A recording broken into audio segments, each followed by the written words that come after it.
Welcome back, everybody, to another Today I Learned in R. It's going to be an exciting lesson today because we've got Torsten Blass with us, and we're going to be learning all about hidden features and objects in R. And I'm excited about this because I actually have no idea what to expect. So very exciting times. We're going to be talking a little bit about ChatGPT and some of the pros and cons of how we use that, et cetera, et cetera. Some interesting stuff about if you're coming from another language into R, why R is kind of really interesting. But enough about all of that. Over to Torsten. Torsten, good to have you with us. Who are you? Where are you? What are you about? What's the lowdown? What's the word on the street? Hi.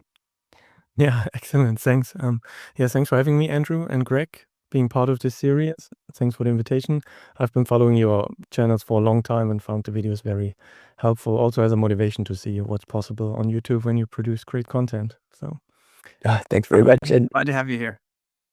Andrew, lovely to see you as well. And by the way, Torsten's channel is the Data Digest. We'll have a link in the description below. So go and check it out for sure. For sure. okay, so I would like to show two things. One is a hack that I often use, and then the other one is about how you can investigate the functions that you use for some statistical tests. So you know that when you use 1:10, it produces this sequence from 1 to 10. But also in the background, it creates an object that you can summon when you type .la. You see that there's something called last value that gets created as an object before the expression is then printed to your screen. And when I hit tab, it's there, so you don't have to always type the whole thing, and it's just what I created. And I find that helpful at different occasions. One is if you create a test sequence, for example, and you say, give me from 1 to 30, all the numbers in steps of 3, and you assign it to this test sequence object, you don't really see what happened. Yeah. It's just there. And when you type in .la and then the tab key, you see, okay, it goes from 1 to 28 in steps of 3. Maybe it's not what you expected. And Okay, I'm already learning stuff because I didn't know any of this. So this is amazing. Thank you, Torsten. Brilliant. Absolutely amazing. Great. I hope it gets better even. Yeah. There is one hack when you put parentheses around your assignment line, then it will print whatever you created by default. But it's a bit clumsy to have these parentheses in your script. Yeah, So I agree. some ways I use that, for example, when I investigate new functions or I need a refresher on something like a t-test where you compare two vectors, two different distributions from 5 to 15, you get this result, right? It gives you the average of x and y, and it tells you that there's a difference of 4 with a 95% confidence interval ranging from -7 to -1. It's not including 0, so hypothesis gets rejected and you get a p-value less than 5%. And sometimes I'm in the flow and I just want to do structure.la to see or remind myself of, well, how exactly are these results hidden in the background? So for example, then I can go up and follow up with .p-value if I need that exact p-value somewhere in my markdown script, and then I can extract it. But sometimes I don't know how exactly was that written, and then I use the structure on last value. Right. Absolutely fascinating. Okay, I've learned more. My brain is filling up, Torsten. Keep going. This is great. Quick question about this. Do you know if this has like sort of always been there, or is this something that's been added in recent years, or would you even know? It's part of the base package. Yeah, no, That I could tell. But That's very cool. Very cool indeed. Love it. So similarly, you know that the linear model, when you can predict the mileage of a car based on its weight from the empty cars data set, you get the intercept and the slope. So you start at some value, and then with every 1 unit of weight, you decrease by 5 miles per gallon. But usually we use those with the summary. So you could do summary last value. Of course, there's always the chance to use your arrow key up and then pipe it into summary, or you use the base pipe signal that we now have. This all works. When I then see the summary of my linear model, then when I'm in the flow, I just type structure last value to again get all these results. And then I can go up, and I learned that the R² value that explained how much variance gets explained by this one simple factor is already 75%. So I just like it. You can even use it if you in the process of creating plots and then you're adding another theme or you turn something to log scale, then you could save your last plot with also last value, turn it into a PNG or a JPEG file. So it works for plots, for expressions. Absolutely lovely. Yeah. Did So not the- know any of this. So Do you have any love it. maybe keyboard or shortcuts? Do you use like Control 1 to switch to the script console? I used to do a little bit of that. I used to do a little bit of that, but not so much anymore. But I did find that quite useful when I was in the habit of doing it. Yeah. And yourself, Andrew? It's funny you would mention that because I'm very poor also in using those keyboard shortcuts. And I've kind of come face to face with this lately because one of my students actually brought me sort of, I don't know if it's a posit cheat sheet or something else, but a list of all the keyboard shortcuts that exist in our studio. And my jaw just kind of dropped and I realized how much unnecessary clicking I'm doing. Yeah, I think with me, what's slowing me down when I'm doing coding isn't so much that I don't have a shortcut for the keyboard, but that I usually don't know what I'm doing, and I'm like staring at the screen, scratching my head. That's most of my time is spent feeling a little bit confused. But I must say, I do when I watch people that are much better than myself at coding, kind of flipping around on the keyboard. It does look very impressive. You can see how it's a big time saver. Yeah, no, that's one fantastic. thing that like if you delete something one character at a time, you know that when you hold the Control key, that it goes word by word. Huh. Oh, I did That's- not know that. And that also works if you use the arrows. So now when I use the left arrow, I go character by character, but with the Control key, I jump to different sections. Also very useful. This is really helpful. These are great. No problem. Okay, so then the second part, if I may. Yes, So- please do. I was brushing up on my statistics, going to this intuitive biostatistics book that is focusing more on intuition about all the statistical tests and approaches and not so much on the math and the programming. I must tell you, Torsten, when you told me about that book, I bought it. I have it now, and I'm looking at it myself. So thanks for the suggestion. I'm reading it now myself. Say the name of the book one more time for us all, please, because I don't know it. Intuitive biostatistics, Yeah. a non-mathematical guide to statistical thinking. That's great because we're in an era where it's not like we need to do any of the math ourselves. Obviously we're sitting here on R, but the understanding has gotten even more important. Yeah, 100% agree. Exactly. And the chapter about confidence intervals for proportions, I found the following. So we all know the prop test where it's about the binomial distribution. So you're either a 0 or 1, false or true, yes or no, heads or tails. And it expects a x, how many successes there are, like positive tests, and a sample size. So let's say 9 out of 10. And then you get an estimate of the proportion, 90%. It assumes a null hypothesis that is 0.5, like a fair coin. And it realizes 9 out of 10 times, I give you a confidence interval of 0.54 to 99, not including the 0, so a positive p-value. But now in the book, it mentioned 7 different ways you can actually construct this confidence interval. Yeah. And I found the binom library and then the binom conf int function that when you just use it and you do 9 and 10, it produces here now even 11 different ways to create confidence interval. And you notice some of them go above 1, which could not happen in theory, but the asymptotic method is actually the standard textbook method to produce these, and it's not well suited for small sample sizes or ratios, proportions that are close to 0 or 1. Oh, one more thing I forgot, if you're into politics and polls, sometimes these polls mention that they talk to 1,000 people, asking if they vote for candidate A or B, and then they produce this margin of error of plus minus 3%, right? And this you see here, it's 53 or 47%, and this 3% margin comes from a sample size of 1,000, so it's really hard to narrow that down. Not to mention that with an alpha of 5%, there are 5% of polls that don't even include the right value. They are below 47% or above 53. But now, how are these confidence intervals created with all these different methods? And here is my hack or my tip. When you come from a different programming language like SPSS, you do a lot of clicking, but do you really know which statistical test you use? And in R, if you just type in the function without the parentheses, so you have to delete them, you get all the math, you get the entire code printed, and don't be intimidated. It looks like a lot, but that's because it's doing 11 different methods. If I scroll up to asymptotic, the standard way, it tells you all I need is a standard error with some formula, and then I subtract or add that to the proportion to get my confidence interval. That's all. The Z value it also explains how it creates that, because you give it a confidence level like 95% or 99.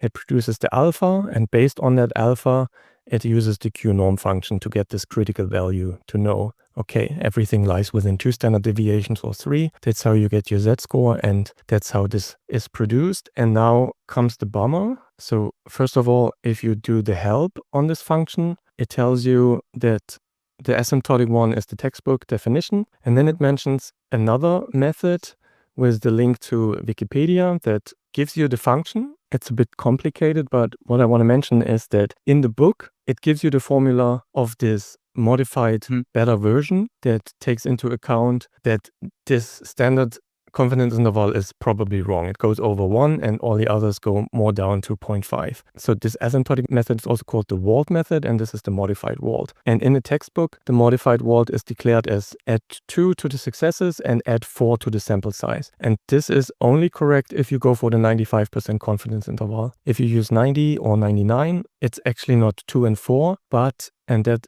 shows this function, it's plus z squared divided by 2 or 0.5 times, and n is not added 4 but z squared again. So if you use a different confidence interval, for 95% z is 1.96, so you round it to 2. That's why this function comes up with 2 and 4. But if you actually look at the Wikipedia article, you see that it's working with z squared to increase the sample size and also the success ratio. And I found that really helpful to see what is actually the formula used to produce these. And it's not complicated, like here is square root or divide by sample size, and it tells you exactly how it produces these proportion prime or n prime, these fake values that are different from the actual success and n's. And that works for most of the functions. Like some of them, they are quite complicated, but it's nothing that you couldn't go through line by line and learn. You could really learn what is actually the Yates correction in the proportion test. And one point I want to make with regards to ChatGPT, when I tried to learn something new about like interactive tables, the reactable one, I would ask questions about how to modify stuff, and it would give me function arguments that didn't actually exist in the function. It would hallucinate, like change the columns like this, and it wasn't really an argument. So now you could, in theory, clear your whole console, type in the function name, and then copy the whole thing into ChatGPT or Claude, and it would know all of the capabilities of that function. Yeah. What goes into the arguments, how are they actually called? Because That's interesting.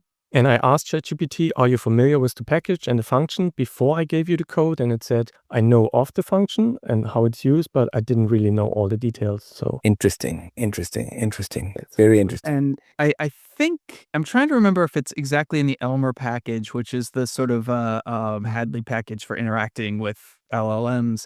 I think it has a capability where you can say, look at the help file for these functions. If not, then it's one of the sort of ancillary things probably that Posit puts out, like the BTW package or whatever. yeah, you're right. The LLMs tend to do better on things that are like more commonly used. And so the library that isn't one of the sort of big Posit packages, for instance, it's probably going to have a higher chance of hallucinating on. And sometimes you might encounter a function that will not give you the code, but then you can use get anywhere. Like there's a command get anywhere median default, and then it tells you, usually it just does some checks. Hey, are these numbers? And then it just sees if it's an odd number or an even to see where it has to cut to get the median. You know, and some functions, like the correlation function, it goes down to a call to C code where it tells you, hey, this is a complicated function, a correlation, this is standard deviation. And so I refer to a C+ code. Yep. This is such a good way of learning to code better. I mean, in addition to learning the stats better, I think that seeing the way that other people who are presumably experts have done this can just improve your own coding so much. I know that's one of the main ways I've learned. Well, I love that when we were just getting ready to go live on this, Andrew, you said, oh my goodness, we're going to nerd out. And Oh, yeah, it's total. wow, because This is this is like absolutely up your street. I mean, deep in the math. Gosh. You know, looking at binomial confidence intervals or confidence intervals for proportions, I mean, it is a deep well. And I can tell you that the sort of stuff that is taught in like stats 1, where you do like a normal approximation, it's what's called asymptotic here. Mhm. Those are actually like really terrible confidence intervals. And you mentioned a couple of the reasons, Torsten, but also even if you do have proportions somewhat near the middle, even if you do have large sample sizes, the confidence levels that you're saying you're getting are kind of reliably wrong. Right. You never quite actually get a confidence level of 95%. And just making the sample size larger doesn't usually fix it. Wow. Because the underlying distribution is not really normal. There's issues with the discrete nature of the binomial distribution. Even the continuity correction doesn't do it. I'm trying to think what else. It's not exactly something in my brain totally right now, but I do know that like this gets complicated, and there's a reason there's 11 methods listed here.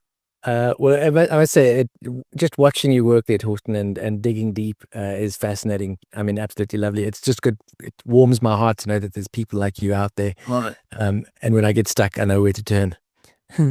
One other Yeah. thing I can actually add to this is you can actually, if you're wanting to learn about a function, you can also wrap the function name in the view command, and that'll pull it up in your viewer window. Oh, So is that? if you try view, like whatever the function is, yeah, so you can get it off to the side. So that may or may not be useful to you. Yeah, and then go line by line, and Interesting. I did not Yeah. know. You can do a save as if you want, I think you can at least. Huh. Anyway, Really not. cool stuff. Definitely next level. Well, this has been absolutely lovely. And for people that are watching, go into the description of the video below. There will be a link to all three of our channels, and you can go along, and I highly encourage you to subscribe to Andrew and Torsten's channels. I love them both. I bumped into Torsten's channel and loved it so much. I immediately reached out to him and said, let's connect, and I'm glad we did. Any last words, Torsten, Andrew? Well, tell us a little bit about the kind of stuff people can expect if they go to the Data Digest. Torsten, what do you usually do over there? Yeah, I have that open. It started as a graph tutorials because I also wanted to learn how to make ggplots for work, and it had a bit of a steep learning curve when you're just used to making charts in Excel. And then I went into just looking at functions that I didn't completely understand. First, I tried to copy the Tidy Tuesday summaries that David Robinson did on his channel to shorten his live streams. That's where I learned also a lot because he's such a talented coder. And now I just make videos about stuff that interests me wherever it takes me. Could be historical data sets, could be web scraping, chess tournaments. Torsten, toward the bottom of the screen, you've got a thumbnail there that says group by, summarized, and then pivot wider. And I was, Andrew and myself were in the middle of piecing together a book on R programming, and we were talking about a chapter that we're doing on data, kind of shaping your data. And having seen that thumbnail, and I'll confess I haven't watched that video yet, but having seen the thumbnail, I said to Andrew, oh, by the way, we should think about an interesting use case for pivot wide, because usually what we're trying to do is pivot long. And I referenced your YouTube channel. I said, I know Torsten's got a video that looks into a particular use case for pivot wide. We should have a look at that. There might be something interesting in it. So as I saw that thumbnail on there, I couldn't help but smile and remember that conversation. Well, Torsten, this has just been absolutely amazing. I learned so much from you and have new ideas going forward. Everybody, please check out the Data Digest. I know I will be spending more time over there. Also, as usual, check out Greg's channel, R Programming 101. And if you're here through one of their channels, come see me on Equitable Equations. This has been great. So thanks, everybody. Thanks. Thank you.